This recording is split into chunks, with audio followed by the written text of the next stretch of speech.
We're counting down 10 foods that scientists warn could disappear within a generation. From staple grains feeding billions to everyday items most people assume will always be there, each entry faces a different existential threat: rising temperatures, collapsing ecosystems, unstoppable pathogens, or fractured supply chains. The losses are already measurable and accelerating, starting at number 10, with a species whose population has fallen 70%. In the 10th place, wild Atlantic salmon are vanishing at a pace that signals a deeper crisis. Since the 1970s, adult returns have dropped by 70%, with commercial catches collapsing from 2 million to just 600,000.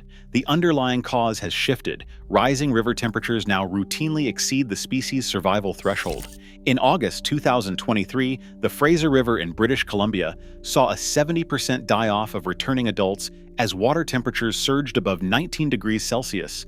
Indigenous communities reported losing over 80% of their traditional harvests.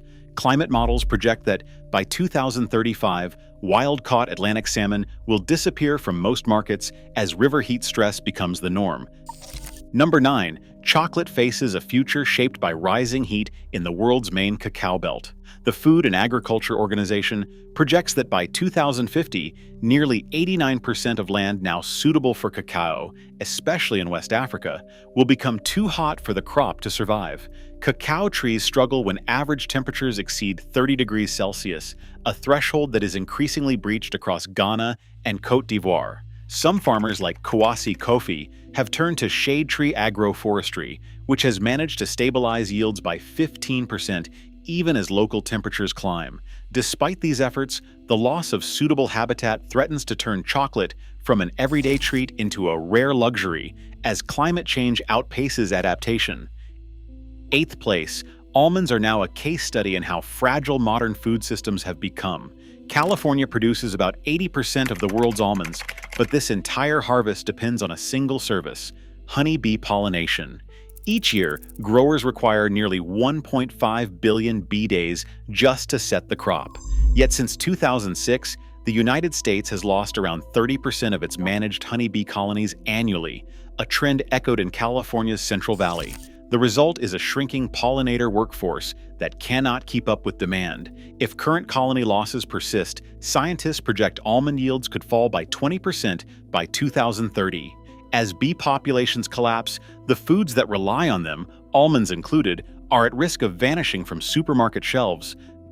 Number 7.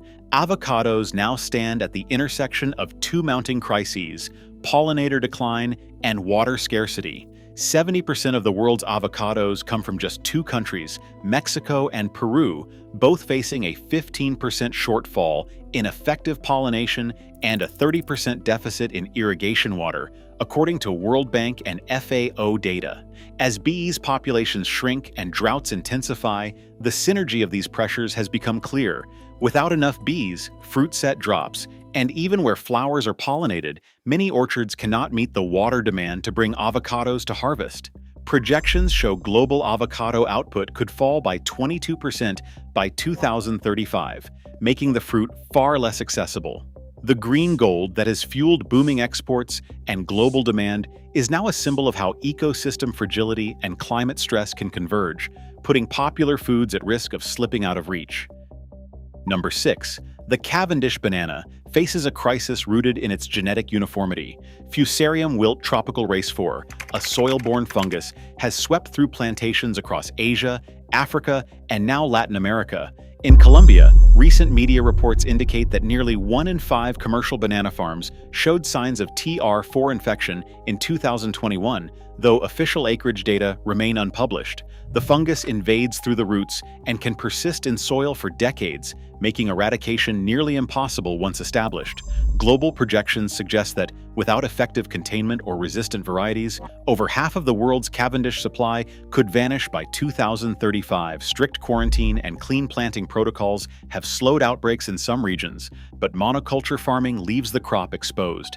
The banana's fate is a stark warning of the risks that come with relying on a single cultivar, especially as pathogens evolve faster than breeding programs can respond. Number 5. Evaporated milk is facing a crisis that rarely makes headlines but could have ripple effects across food security networks. As a staple in emergency rations and humanitarian relief kits, evaporated milk owes its long shelf life to specialized processing plants and a steady supply of affordable feed grain for dairy herds. But since 2021, feed grain prices have surged by 45%, pushing up production costs and forcing processors to scale back. In 2022, two major United States evaporated milk plants shut down, instantly slashing national output by 12%. The World Bank and FAO now warn that, if current trends hold, global evaporated milk processing capacity could drop by 27% by 2030. This exposes a hidden weak link in the world's emergency food chain. When supply chains falter and costs soar, even shelf-stable staples can vanish from the pantry, leaving vulnerable populations with fewer options in a crisis. Number 4. Coffee is approaching a crisis that could reshape the world's morning ritual. Climate suitability models indicate that by 2050, half of the land currently used to grow Coffea arabica will become too hot or dry for the crop to thrive. This shift threatens the livelihoods of 25 million smallholder farmers, many of whom depend on coffee as their primary income. The International Coffee Organization projects that if these losses unfold, farm gate prices could surge from $1.30 to $2.40 per kilogram, doubling the cost for roasters and consumers alike. As traditional highland regions lose their edge, some growers are turning to shade-grown coffee and migrating to higher elevations. But these options are limited and often compete with conservation priorities. The story of coffee's shrinking habitat is not just about taste or tradition. It signals how climate pressures can ripple through economies and cultures, making a daily staple suddenly fragile. Number 3. Rice faces a threat that strikes at the heart of global food security. Satellite salinity maps from 2023 reveal that 1.5 million hectares of rice paddies across the Indus, Mekong, and Yellow River deltas are now experiencing measurable salinity intrusion. This process is driven by sea level rise, averaging 3 millimeters per year, combined with over-extraction of groundwater and reduced river flows during droughts. As saline water pushes further inland, rice yields in these zones have dropped by 10 to 30%, with some farmers abandoning fields that once fed entire communities. The IPCC warns that these delta regions, home to hundreds of millions, are losing their capacity to produce the staple that supplies more calories to humanity than any other crop. While engineers work to deploy salt-tolerant rice varieties and manage freshwater inflows, the pace of salinization is outstripping adaptation. For billions who depend on rice as their main source of daily calories, the slow invasion of saltwater signals a future where this essential grain may no longer be a guarantee. Number 2. Canned sardines are vanishing from shelves at a rate that would have seemed impossible just a few years ago. Between 2020 and 2024, global inventories of canned sardines fell by 34%, according to FAO fisheries reports. The drop is not the result of a single failure, but a cascade of disruptions. In Morocco, quota cuts reduced Atlantic sardine catches by 12%, while COVID-era plant closures in Thailand, once the world's top processor, eliminated another 8% of global output. The crisis deepened in 2023 when a global shortage of tin, the metal needed to make cans, drove material costs up by more than 20%. This forced many producers to stockpile raw fish instead of processing it, further tightening supply. For decades, canned sardines have been a low-cost, high-protein staple, especially during emergencies. But the sudden convergence of quota restrictions, pandemic shutdowns, and commodity shortages has exposed just how fragile even the most basic survival foods have become. And finally, in first place, wheat stands at the center of a mounting global food crisis. This single crop supplies more than a third of the world's calories, yet it now faces an existential threat from a fast-evolving pathogen known as UG99 stem rust. Since UG99 overcame the SR31 resistance gene in 2007, its spread has accelerated. By 2025, about 12% of Ethiopian wheat fields were infected, with average yield losses reaching 30% in affected zones.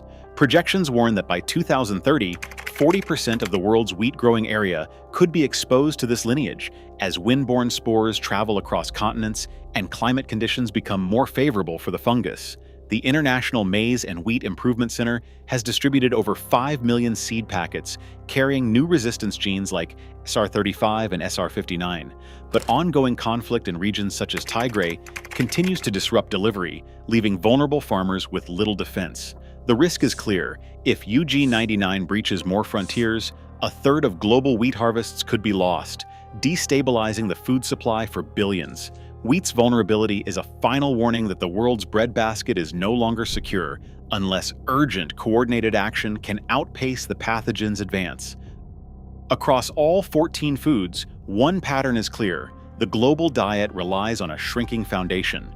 Over 60% of humanity's staples now face existential risk. This isn't just about taste or tradition, it's a warning that our entire food system is more vulnerable than we imagine.